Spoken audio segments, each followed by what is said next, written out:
사도행전 8장 이제 30절에서 40절까지의 말씀을 통하여 모범적인 신앙인이 되자 이제 두 번째 알아보겠습니다. 지난 주간에 모범적인 신앙인이 되자 이제 첫 번째 세 가지를 알아봤습니다.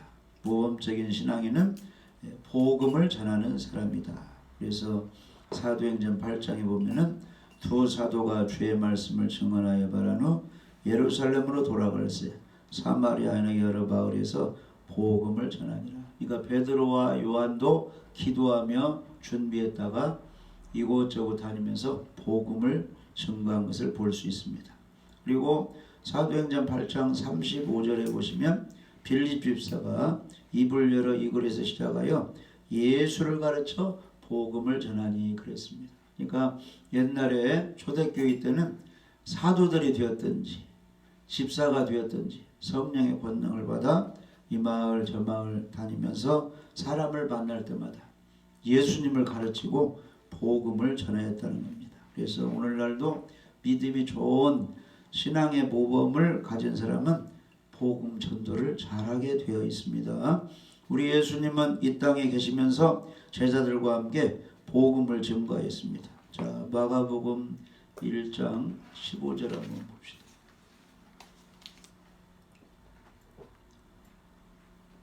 읽어보시오.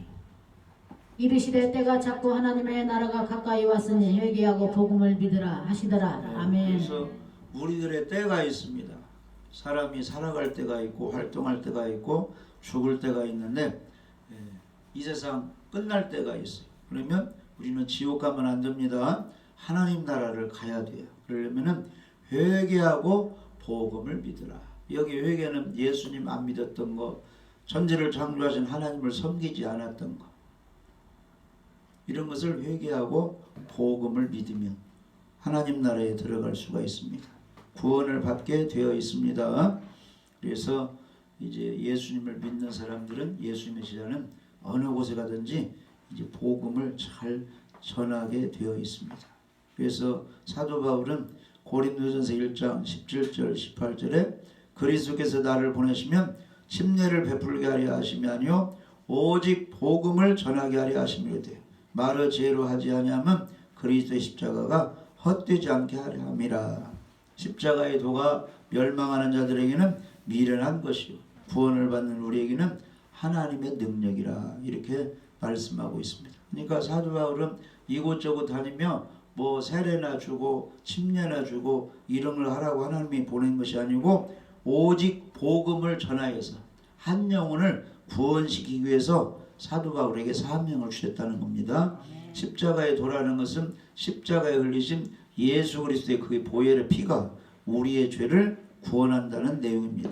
그래서 십자가에 도 예수님의 보혈의 피가 멸망하는 자들에게는 미련한 것이요 구원을 받는 우리에게는 하나님의 능력이 된다 이렇게 말씀하고 있습니다. 그래서 이 복음을 증거하면은 많은 영혼들이 그대로 믿으면 구원을 받게 되어 있습니다.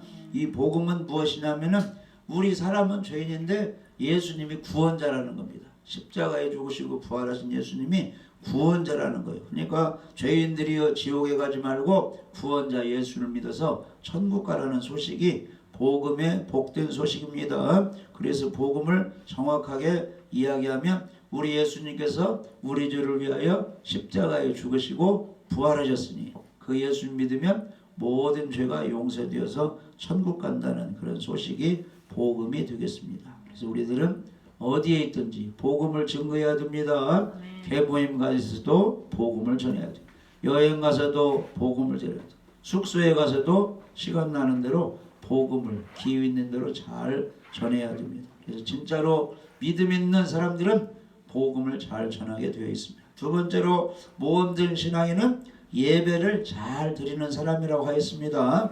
그래서 사도행전 8장에 보면은 에티오피아 내시가 자기 나라에서 저 예루살렘 있는 성전까지 1500km가량 먼 곳인데 유대교 천지를 창조하신 하나님을 에티오피아 내시가 믿기 때문에 절기를 맞이해서 하나님께 예배드리기 위해서 먼 곳에서 마차 타고 예루살렘에 와서 예배드리고 돌아가고 있었다는 겁니다. 그 예배 드리는 모습을 누가 보신 거예요? 우리 하나님이 보시고 야, 저 에드베데시가 믿음이 좋구나. 내가 구원을 시켜야지. 구원받으려면 무엇을 믿어야 돼요? 복음을 믿어야 되니까 복음을 가지고 있는 빌립 집사를 급히 광야로 에드베데시에게 보내게 된 것입니다. 오늘날 우리들이 예배를 잘 드리면 하나님이 그 모습을 보시고 그 사람의 소원을 이루어 주시는 겁니다. 우리 믿는 사람들은 예배를 잘 드려야 됩니다. 요한복음 4장 23절 24절 한번 읽어보시죠. 아버지께 참되게 예배하는 자들은 영과 진리로 예배할 때가 오나니 곧 이때라. 아버지께서는 자기에게 이렇게 예배하는 자들을 찾으시느니라. 하나님은 영이시니 예배하는 자가 영과 진리로 예배할지니라. 아멘. 그래서 우리는 예배를 잘 드려야 되는데 구원해 주신 하나님께 감사하며 예배를 드리는데 영과 진리로 예배 드리라. 성령의 도우심, 성령 충만한 가운데 진리, 말씀을 믿고 말씀을 지키며 말씀을 순종하는 가운데 예배를 드리라. 그러면 하나님이 받으시는 겁니다. 예배는 받으시는 예배가 있고 받지 않는 예배가 있어요. 가인과 아벨의 제사를 보면 가인은 곡식으로 드렸는데 하나님이 받지 않으셨어요. 아벨은 어린 양 처음 새끼로 그 피를 하나님께 드렸는데 하나님이 그 제사를 받으셨다는 겁니다. 그러니까 우리가 예수님의 피를 가지고 피를 믿음으로 하나님께 나가서 예배 드리는데 하나님께 상달되는 예배를 드려야 되는 것입니다. 할렐루야. 믿음의 조상은 가는 곳마다 단을 쌓았다. 옛날에 제사를 잘 드렸다는 것입니다. 75세에 하나님의 부름을 받았는데 여호와께서 아브라함에게 나타나 이르시되 내가 이 땅을 내 자손에게 주리라 하신지라. 자기에게 나타나신 여호와께 그가 그곳에서 제단을 쌓고 창세기 12장 8절에 보면은 거기서 베델 동쪽 산으로 옮겨 장막을 치니 서쪽은 베델이요 동쪽은 아이라. 그가 그곳에서 여호와께 제단을 쌓고 여호와의 이름을 부르더니 점점 남방으로 옮겨갔더라. 북쪽은 추운 곳이고 남방은 따뜻한 곳이에요. 따뜻한 곳이라는 것은 하나님의 사랑과 하나님의 은혜가 있는 곳이라는 거예요. 그러니까 제사 드리고 예배 잘 드리면 남방으로 우리가 가서 활동하듯이 하나님의 사랑과 은혜 속에 일이 잘 되게 되어 있습니다. 할렐루야. 예배를 잘 들으시기 바랍니다. 그 다음에 세 번째로 믿음의 이제 좋은 그런 신앙인들은, 모험적인 신앙인들은 하나님의 사랑의 편지를 잘 읽는 사람, 성경을 잘 읽는 사람이라고 했습니다. 그래서 에드베데시는 예배를 드리고 자기 고향으로 가면서 그냥 있지 않고 성경을 대놓고 소리내어 읽었습니다. 자, 사도행전 8장 28절에서 30절 한번 읽어보시죠. 사도행전 8장 28절에서 30절. 돌아가는데 수레를 타고 선지자 이사야의 글을 읽더라. 성령이 빌립더러 이르시되 이 수레로 가까이 나아가라 하시거늘. 아멘. 빌립이 달려가서 선지자 이사야의 글 읽는 것을 듣고 말하되 읽는 것을 깨닫느냐. 예, 아멘. 그러니까 빌립은 광야로 갔더니 그 마차를 타고 가는 에티오피아 내시가 자기 고국으로 돌아가면서 무엇을 읽고 있었어요? 이사야서를 읽고 있었다. 소리내고 읽으니까 빌립 집사가 귀로 들었다는 겁니다. 그래서 옛날에는 성경을 통독이라고 해요. 소리내어 읽었습니다. 그러니까 여러분들도 교회에서든지 교회에서 교독 성경을 소리내어 읽는 거죠. 집에서도 소리내어 읽으세요. 성경을 소리로도 내어서 읽고 눈으로도 읽으시고. 그러면 이제 하나님이 그 성경 말씀 읽을 때 깨닫게 해주시고 큰 능력을 주시는 것입니다. 마귀는 성경 읽는 소리를 듣고 도망가게 되고, 하나님은 성경 읽는 소리를 듣고 찾아오셔서 잘 깨닫도록 도와주시는 거예요. 성령이 오시면 말씀을 깨닫게 해두고 생각나게 해주시는 것입니다. 할렐루야. 그러니까 소리내어 막 읽으세요. 그러면 그 성령으로 충만하게 되고 귀신들 어두우면 다 떠나가게 되는 것입니다. 우리는 영혼의 양식인 성경 말씀을 읽고 가까이 해야 되는 것입니다. 하나님은 말씀이시기 때문에 말씀을 가까이 하면 하나님을 가까이 하시게 되는 거예요. 세상을 뭘로 창조했어요? 말씀으로 창조했어요. 빛이 있으라, 궁창이 있으라, 땅과 바다가 다니라. 땅 위에는 채소, 식물, 꽃들이 다 자라라. 물속에는 물고기들이 있으라. 공중에 숲속에는 새들이 날아가. 그러니까 다 막 그렇게 생기는 거예요. 할렐루야. 그래서 이 성경 말씀, 하나님 말씀을 가까이 하면 하나님을 가까이 하시기 때문에, 하나님을 가까이 하면 능력으로, 은혜로, 축복으로 함께 하시고, 죄를 가까이 하면 마귀가 가까이기 때문에 도적질하고 죽이고 멸망시키고 안 좋은 일이 있습니다. 그러니까 성경을 잘 읽고 쓰고 하면은 좋은 일이 있습니다. 좋으신 하나님, 축복의 하나님, 사랑의 하나님이 함께 하시기 때문에 성경 말씀을 읽으면 좋은 일이 일어나게 되는 것입니다.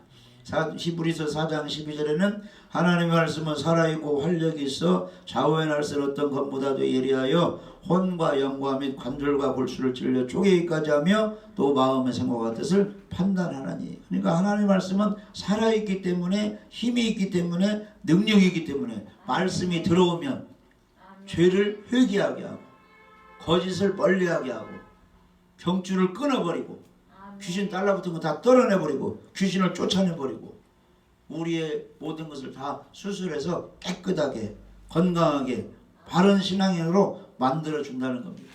사람이 성경을 읽지 않기 때문에 젊은이나 어른이나 교회에 다녀도 아무런 힘이 없고 잘못해도 깨닫지 못하는. 그런데 잘못한 사람이 성경을 읽다 보면은 죄를 막 지적하거든요. 말씀이. 그러면 술 취해서는 안 되겠구나. 술이라는 것은 한 잔 먹어도 취하고 5잔 먹어도 취하고 10잔 먹어도 취하니까 조금 먹는다고 괜찮다고 한 사람도 한 잔 먹어도 취하기는 취한다. 그러니까 끊어버리게 되어 있습니다. 성령이 끊게 하시는 겁니다. 이 말씀이 이 속에 들어와야 됩니다.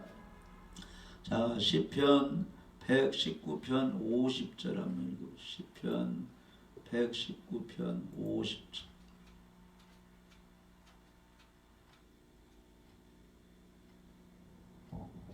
이 말씀은 나의 고난 중에 이루라. 주의 말씀이 나를 살리셨기 때문이니이다. 여러 가지 고난, 환난, 어려움 중에 있을 때 말씀을 귀로 듣는다든지 내가 말씀을 읽으면 성령께서 역사해 줘요. 나를 위로해 주고 용기를 주고 나에게 새 힘을 주고 살려주는 것입니다.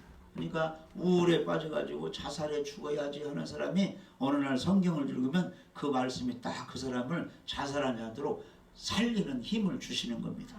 말씀을 가까이 하면 수지 맞습니다. 그 다음에 시편 107편 20절, 시편 107편 20절 합니다. 그가 그의 말씀을 보내어 그들을 고치시고 위험한 지형에서 건지시는도다.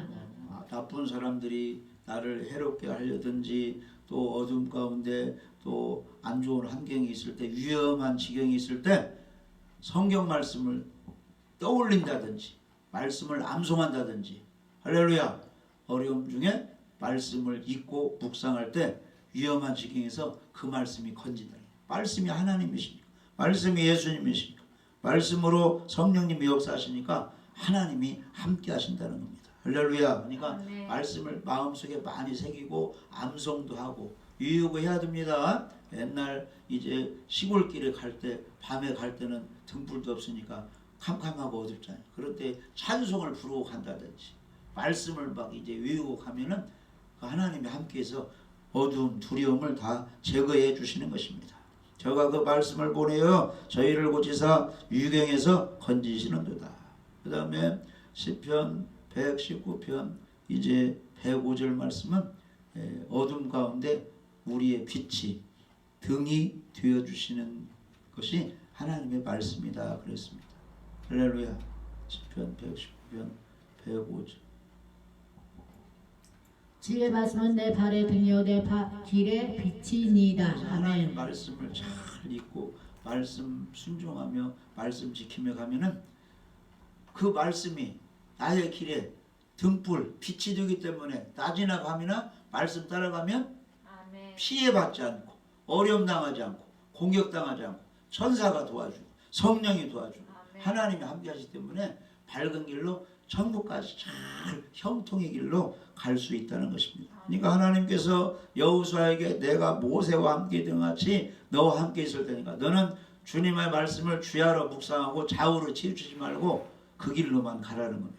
그러면 내가 너와 함께하고 내 길이 형통하리라. 형통이 뭐냐면은 모든 일이 잘 된다는 거예요. 시장에 가도 잘 되고 친구 만나도 잘 되고 친척집 가도 잘 되고 집에 있어도 잘 되고 나가도 잘 되고 들어가도 나가도 복을 받는 것이 형통입니다.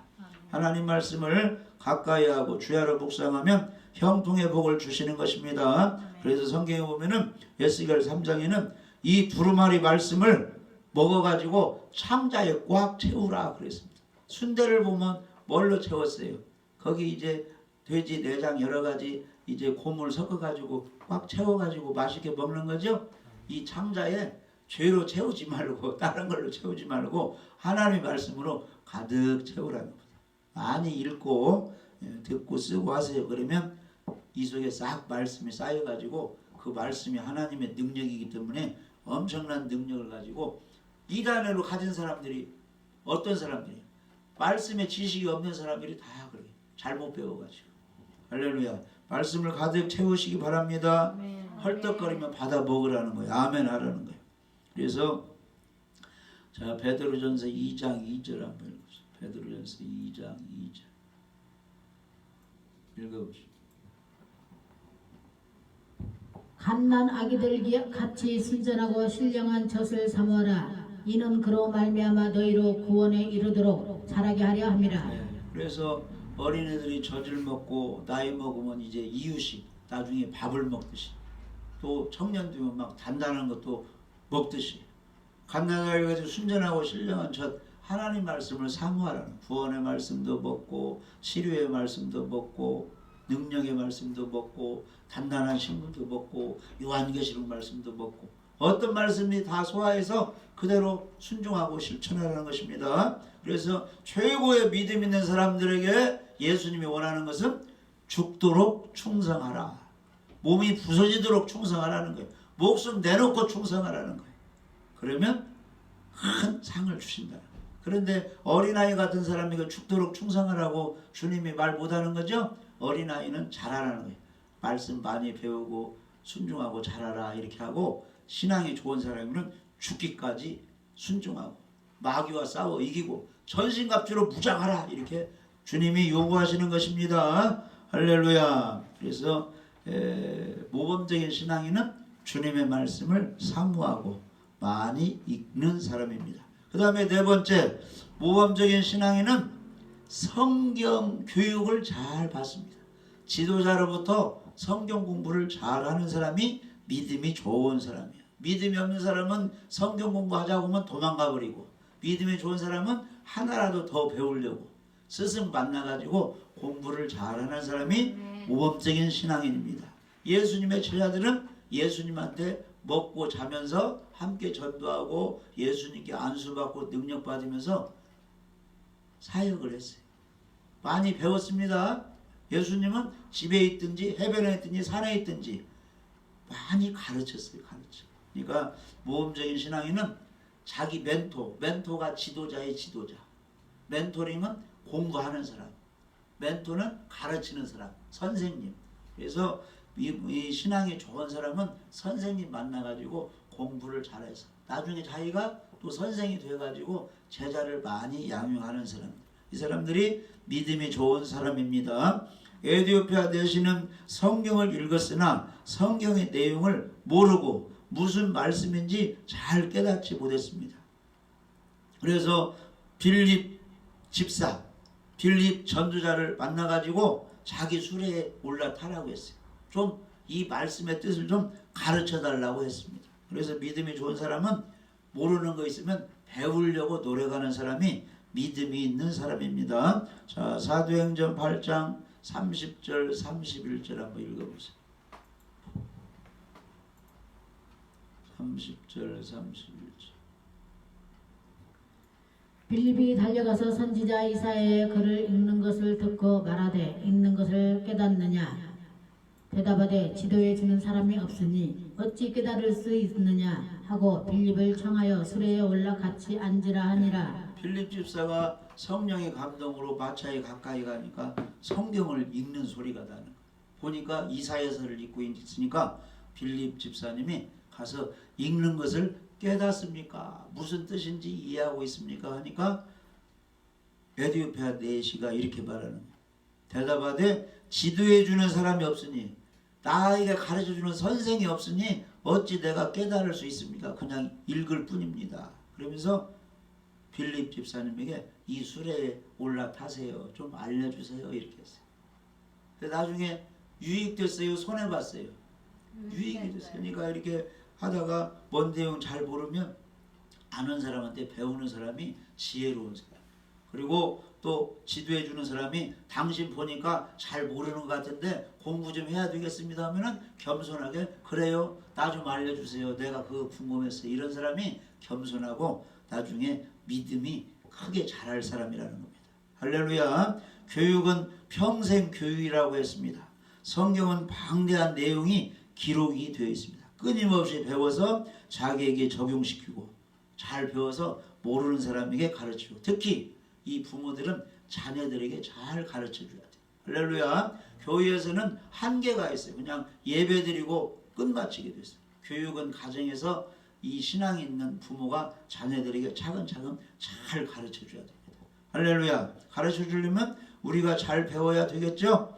예수님께서는 마태복음 28장 20절에 내가 너에게 분부한 모든 것을 가르쳐 지키게 하라. 볼지에다 내가 세상 끝날까지 너희와 항상 함께 있으리라. 할렐루야. 그래서 예수님은 피로 사신 그 교회를 잘 보살피도록 지도자, 선생들을 보내주었어요. 그러니까 이 성도는 지도자의 도움을 잘 받아가지고 잘 배워가지고 예배도 잘 드리고 기도도 잘하고 전도도 잘하고 할렐루야.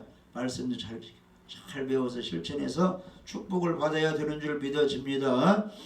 사도행전 2장 42절 초대교회 성도들은 어떻게 신앙생활 했는가 한번 봅시다. 사도행전 2장 42절 한번 읽어보시죠. 그들이 사도의 가르침을 받아 서로 교제하고 떡을 떼며 오로지 기도하기를 힘쓰느니라. 성전에 모이면 성찬식에 참석하고 서로 먹을 것을 교제하고 기도에 힘쓰고 사도의 가르침을 받았다. 12 제자의 가르침을 초대교회 성도들은 잘 배웠다는 거예요. 그래서 이단을 이기고 죽기까지 순종하고 복음을 전하고 하나님께 영광을 돌렸습니다. 우리가 교육을 잘 받아야 됩니다. 성경을 잘 배워야 되는 것입니다. 우리 예수님이 오셔서 하신 일은 많이 가르치셨어요. 누가복음 21장 37절 38절 예수님이 하신 일이 교육을 많이 시켰습니다. 가르치셨습니다. 자, 누가복음 21장 37절 예수께서 낮에는 성전에서 가르치시고 밤에는 나가 감람원이라는 하는 산에서 쉬시니 모든 백성이 그 말씀을 들으려고 이른 아침에 성전에 나아가더라. 아멘. 예수님이 낮에는 사람들이 이제 집에서 자지 않고 낮에 성전에 오니까 사람들 모아놓고 무엇을 하셨어요? 성전에서 가르치셨습니다. 하나님 나라에 관한 거, 천국에 관한 거, 성도들은 신앙인을 어떻게 살아야 하는 것을 막 가르쳤습니다. 밤에는 산에 가서 쉬시고 그러니까 모든 백성이 무엇 하려고 예수님께 찾아왔다는 거예요. 말씀을 들으려고. 그러니까 이 마지막 시대도 성령이 교회들에게 하시는 말씀을 들을지어다.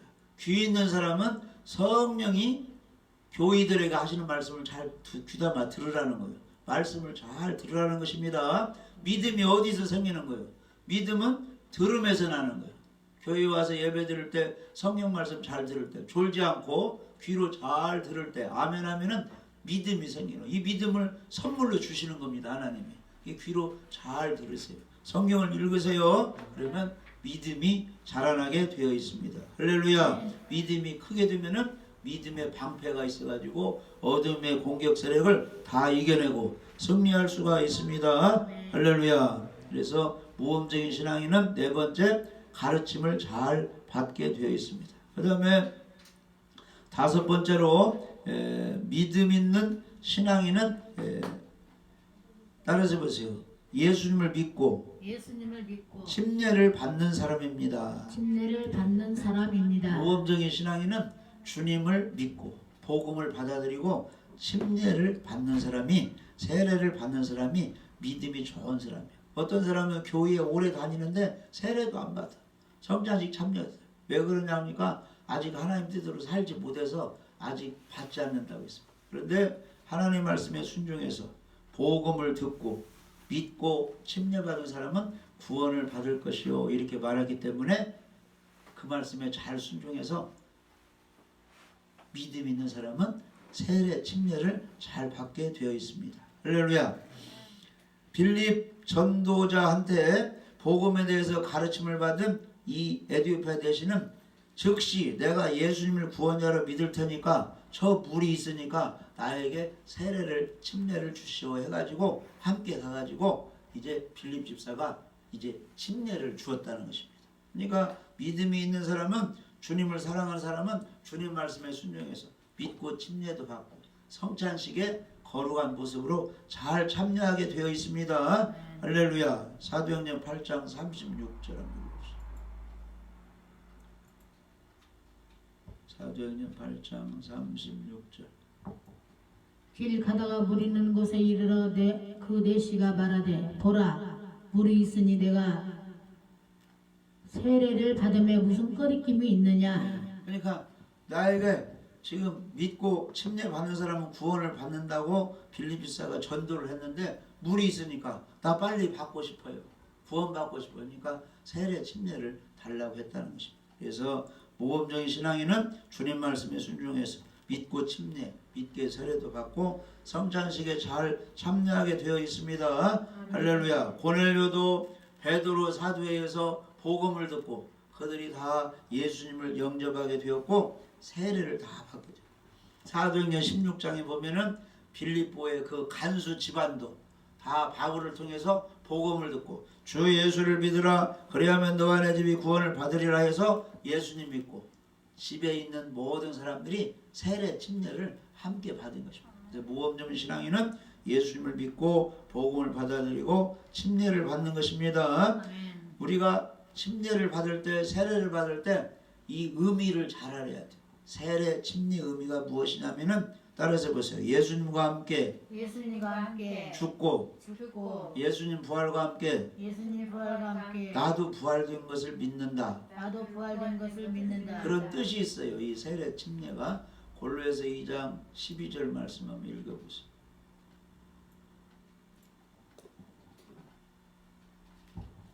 너희가 세례로 그리스도와 함께 장사되고 또 죽은 자들 가운데서 그를 일으키신 하나님의 역사를 믿음으로 말미암아 그 안에서 함께 일으키심을 받았느니라. 아멘. 그래서 이 세례 침례 의미는 예수님이 십자가에 죽으시고 이제 바위 무덤에 장사가 되었죠. 죄를 지고 죽으셨잖아요. 죄값은 사망이니까. 그러니까 우리의 죄값으로 내가 지옥 형벌 받을 것을 예수님이 대신 받으신 거예요. 내 죄값을 갚아주셨습니다. 그러니까 나는 내 죄값으로 지옥에 안 가야 되는 거예요. 예수님이 대신 내 죄값으로 지옥 형벌값을 받으셨기 때문에 우리는 예수님 믿으면 바로 죄 문제가 해결돼서 천국 가는 것입니다. 그래서 이 세례 침례는 예수님 죽으실 때 나도 함께 죄인이 죽었다. 예수님 부활할 때 나도 함께 의인으로 죄 용서받은 하나님과 다시 새로운 피조물로 살아났다. 이걸 믿음으로 이런 의미로 세례 침례를 받는다는 것입니다. 그러니까 예수님 믿고 세례 침례 받은 사람은 내 죄는 다 없어지고 나는 예수님의 의를 힘입어서 하나님 자녀가 되었다. 이걸 믿어야 되겠죠? 자, 그 다음에 로마서 6장 3절에서 5절 보면은 무릇 그리스도 예수 합하여 침례를 받은 우리는 그의 죽으심과 합하여 침례를 받은 줄 알지 못하느냐? 그러므로 우리가 그의 죽으심과 합하여 침례를 받음으로 우리와 그와 함께 장사되었나니 이는 아버지의 영광으로 말미암아 그리스도를 죽은 자 가운데 살리심과 같이 우리로 또한 새 생명 가운데서 행하게 하려 함이라. 만일 우리가 그의 죽으심과 같은 모양으로 연합한 자가 되었으면 또한 그의 부활과 같은 모양으로 연합한 자가 되리라. 그러니까 이 세례 침례는 뭐냐? 예수님의 죽으심과 함께 나 죄인은 죽어버렸고 예수님 부활과 함께 나는 새 생명을 얻고 영생을 얻은 사람은 다시 살아났다는 것을 의미하는 것입니다. 할렐루야. 그래서 믿고 침례를 받는 사람은 예수님을 믿고 복음을 믿고 나는 함께 죽고 함께 살아났다고 믿는 사람은 구원을 받는다고 주님이 말씀하고 있습니다. 갈라디아서 2장 20절 한번 읽어보시죠.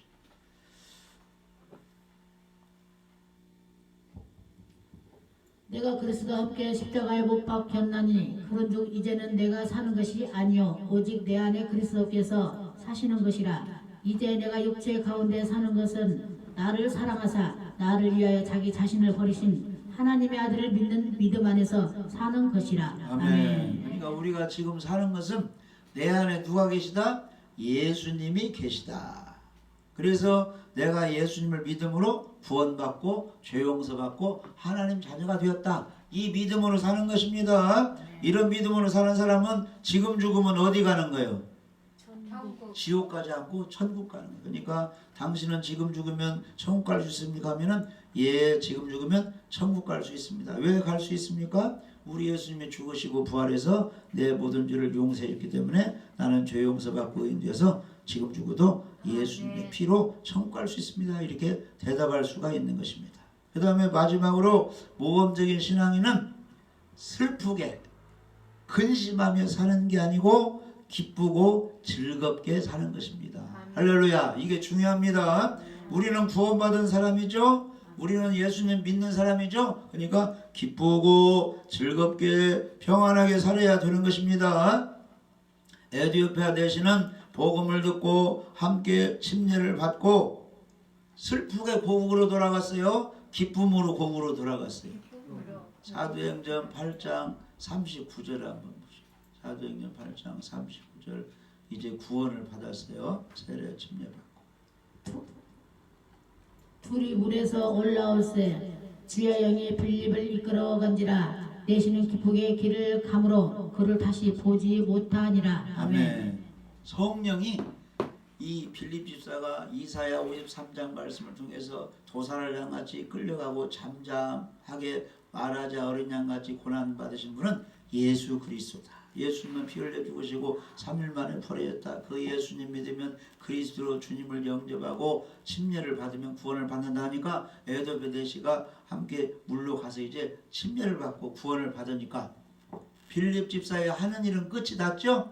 복음을 전해서 구원하는 일이 끝이 나니까 주의 영이 성령이 빌립을 휴고 들어가지고 다른 지역으로 옮겨버렸어요. 그러면 누구만 남았어요? 에디오피아 내시만 남았어요. 내시는 마음이 기뻤어요. 빌립 집사가 없어졌어도. 왜냐? 예수 그리스도가 함께 하시고 구원을 받으니까 너무 기뻐가지고 에디오피아 내시는 기쁘게 길을 감으로 그를 다시 못하고 자기 고국까지 가서 이제 복음을 전했습니다. 기쁜 마음으로. 할렐루야. 그래서 우리 믿는 사람은 항상 주 안에서 기뻐해야 되는 것입니다. 사람은 다 없어도 누구는 함께 있는 거예요. 내가 요양병원에 가도 병원에 있어도 예수님은 성령님은 천사는 나와 함께 있습니다. 그러니까 사람들이 없어도 두려워하지 말고 염려하지 말고 항상 기뻐해야 됩니다. 우리는 예배가 끝나면 각자 홀로 자기 집으로 가게 됩니다. 사람과 헤어져도 우리에게는 예수님이 계시고 구원받은 감격이 있고 하나님의 은혜가 함께이기 때문에 항상 기뻐할 수가 있습니다. 환경을 바라보지 말고 위에 계신 하나님만 바라보고 좋은 일이 있으면 감사하며 기뻐하고 어렵고 힘들면 하나님이 시원하게 문제를 해결해 줄 것이다. 이것을 믿고 우리는 기쁨으로 평안하게 살아가야 될 줄 믿어집니다. 우리는 기뻐하는 중에 회사 다니고 집에서 생활하고 친구도 만나고 이 사회생활을 해야 됩니다. 기쁨으로 일하고 기쁨으로 사람도 만나고 기쁨으로 예배드리고 항상 기뻐해야 됩니다. 마귀는 염려, 근심, 두려움, 걱정, 짜증, 불평, 불만족하게 하여 믿음을 잃게 하고 하나님께 감사하지 못하게 하고 찬송도 하지 못하게 하고 영광 돌리지 못하게 하고 있습니다. 그러나 믿음 있는 사람은 여러 가지 어려움 가운데서도 하나님을 찬양하며 감사하게 되어 있습니다. 욥이 여러 가지 기가 막힌 처지에 놓였어도 어려움을 당했어 입술로 하나님께 범죄하지 않고 찬양을 하였다고 했습니다. 내가 아무것도 가지고 온 것 없이 태어났는데 주신 분도 하나님이시고 다 빼앗아가 분도 하나님이라고 원망하지 않고 찬양했다고 했습니다. 우리는 여러 가지 어려움 당할 때 어려움 당하면 하나님의 도와주를 믿고 감사하고 좋은 일 있으면 기쁘고 즐겁게 찬양하며 영광을 돌려드려야 되는 것입니다. 그래서 빌립보서 4장에 보면은 주 안에서 항상 기뻐하라. 내가 다시 말하노니 기뻐하라 그랬습니다. 구원받은 거에 대해서 감사하고 하나님이 코로나 그 어려움 중에서도 도와주신 걸 감사하고 우리는 기뻐하며 살아야 되는 것입니다. 누가복음 10장에는 귀신들이 너희에게 항복하는 것을 기뻐하지 말고 너희 이름이 하늘에 기록된 것으로 기뻐하라. 뭐니 해도 내가 천국 갈 수 있는 거 복음을 깨닫고 구원받은 것에서 감사하고 기뻐하십시오. 그럼 하나님이 도와주시는 것입니다.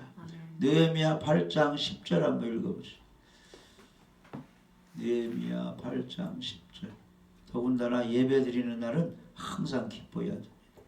느헤미야가 또 그들에게 이르기를 너희는 가서 살진 것을 먹고 단 것을 마시되 준비하지 못한 자에게는 나누어 주라. 이 날은 우리 주의 성일이니 근심하지 말라. 여호와로 인하여 기뻐하는 것이 너희의 힘이니라. 구약시대의 절기를 맞이하면 다 모여가지고 제사도 들고 있는 거 많이 서로 나눠 먹여서 먹었어요. 하나님께 예배드리고 제사하는 날. 그러니까 봐요. 이 날은 우리 주의 성일이니 근심하지 말라. 여호와로 인하여 기뻐하는 것이 너희의 힘이다. 그러니까 이 주일 예배 드릴 때 하나님께 예배 드리러 나올 때 근심하지 말고 염려하지 말고 걱정은 다 하나님께 맡겨버리고 두려워하지 말고 염려하지 말고 항상 기뻐해 보세요. 그러면 기쁨의 영이 충만하게 임해서 내 일이 잘 되게 해주시고 문제를 해결해 주시는 것입니다. 웃고 다니면 마귀는 싫어하고 떠나가는데 염려하고 근심하고 짜증내면 마귀가 달라붙어가지고 계속 안 좋은 일이 일어나는 것입니다.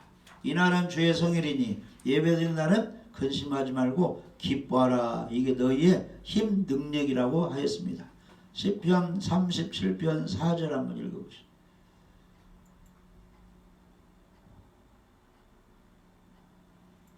4절. 또 여호와를 기뻐하라. 그가 내 마음의 소원을 내게 이루어 주시리로다. 아멘. 항상 하나님 앞에서는 웃고 기뻐해야 됩니다. 그러면 하나님께서 마음의 소원을 이루어 주십니다. 여러 가지 직장생활, 가정생활, 교회생활, 그 집안 환경에 보면 어려움이 많을 것 같은데 믿음을 가지고 네가 웃고 다니는구나, 기뻐하고 있구나, 내가 네 마음의 소원을 이루어 주리라. 하나님이 이렇게 해주는 것입니다. 할렐루야. 그래서 대통령 앞에 장관들 그 정치하는 참모들이 다 앉아있을 때는 대통령만 바라보며 좋은 모습을 띠잖아요. 그러니까 우리가 전능하신 하나님 앞에, 예수님 앞에 나올 때는 항상 기쁘고 즐겁게 나와야 됩니다. 아멘. 그러면 주님이 도와주시는 것입니다. 성령의 열매 속에서도 희락이 있어요. 사랑, 희락, 화평. 그 다음에 이 하나님의 나라는 먹고 마시는 것이 아니라 의와 평강과 희락, 항상 기쁨이 있어요. 그래 전국에 간 사람은 뭔만 하는 거예요? 찬양만 하는 거예요. 찬양이 기쁘고 즐거울 때 찬양이 나오는 것입니다. 그래서 우리 하나님의 사람 만드신 것도 찬양을 하라고. 그러니까 기쁘고 즐거운 마음으로 사시고 기쁘고 즐겁게 찬양하며 항상 밝게 사시기 바랍니다. 그러면 하나님께서 도와주시고 건강도 주시는 것입니다. 시편 126편 5절 6절. 시편 126편 5절 6절. 눈물을 뿌리며 씨를 뿌리는 자는 기쁨으로 거두리로다. 울며 씨를 뿌리러 나가는 자는 반드시 기쁨으로 그 곡식단을 가지고 돌아오리로다. 그래서 아멘. 하나님을 사랑하고 예배드리고 기쁨으로 또 찬양하고 봉사하면은 결과는 뭐냐? 기뻐할 일만 생긴다. 눈물을 흘리며 씨를 뿌리냐는 기쁨으로 거두리로다. 울며 씨를 뿌리며 나가는 자는 반드시 기쁨으로 그 곡식단을 가지고 돌아오리로다. 그러니까 성경 말씀의 결론은, 하나님을 섬기는 결론은, 말씀에 순종하는 결론은 기쁨으로, 축복으로 임하게 되어 있습니다. 예수님이 십자가에서 엄청난 고난을 당했어요. 누구 때문에? 우리 죄값으로. 죄값은 사망이니까 십자가에 피 흘려 죽으시게 되었어요. 그런데 무덤 속에 들어가셨지만 3일 만에 부활하셔서 이제 예수님은 만왕의 왕이 되시고 만주의 투가 되었어요.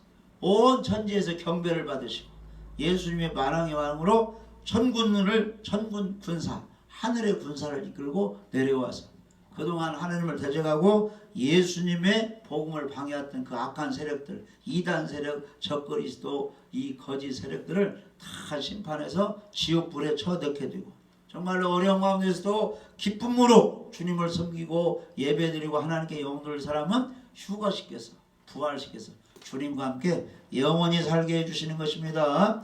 우리 모두 모범적인 신앙인이 되어서 하나님께 영광 돌리고 하나님을 상을 받아 형통하고 기쁨의 삶을 사시기를 주님의 이름으로 축복합니다.